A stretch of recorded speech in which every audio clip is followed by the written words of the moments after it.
കർത്താവായ യേശു ക്രിസ്തുവിന്റെ നാമത്തിൽ പ്രഭാത വന്ദനം. മർക്കോസ് സുവിശേഷം 4-ാം അധ്യായം 40-41 വാക്യങ്ങൾ. പിന്നെ അവൻ അവരോട്, നിങ്ങൾ ഇങ്ങനെ ഭീരുക്കളാകുവാൻ എന്ത്? നിങ്ങൾക്കിപ്പോഴും വിശ്വാസമില്ലയോ എന്ന് പറഞ്ഞു. അവർ വളരെ ഭയപ്പെട്ടു.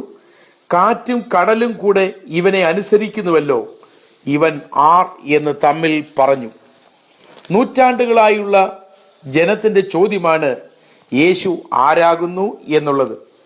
ഉൽപ്പത്തി മുതൽ വെളിപ്പാട് വരെയുള്ള ബൈബിളിലെ 66 പുസ്തകത്തിൽ വെളിപ്പെടുത്തിയിട്ടില്ലാത്ത മറ്റൊരു ക്രിസ്തുവിനെ അനുഗമിക്കുന്നവരുണ്ട്. തങ്ങൾ ആകുന്നതും ആയിരിക്കുന്നതുമാണ് ശരിയെന്ന മിഥ്യാധാരണയിൽ ക്രിസ്തുവിനെ വിപ്ലവകാരിയായും സാമൂഹ്യ പരിഷ്കർത്താവായും മതഗുരുവായും പലരും അറിഞ്ഞിരിക്കുമ്പോൾ, പാപമില്ലാത്തവൻ പാപികൾക്ക് വേണ്ടി ക്രൂശിക്കപ്പെട്ടു മരിച്ച ദൈവപുത്രനാണ് ക്രിസ്തുവെന്ന് വിശ്വസിക്കുവാൻ വെളിപ്പാട് കിട്ടിയവരുണ്ട്. യേശുവിൻ്റെ ജനനവും ജീവിതവും എന്നും ഒരു അത്ഭുതം തന്നെയാണ്. സാധാരണ മനുഷ്യനായി ജീവിച്ച യേശു അസാധാരണ പ്രവൃത്തികളായിരുന്നു ചെയ്തത്.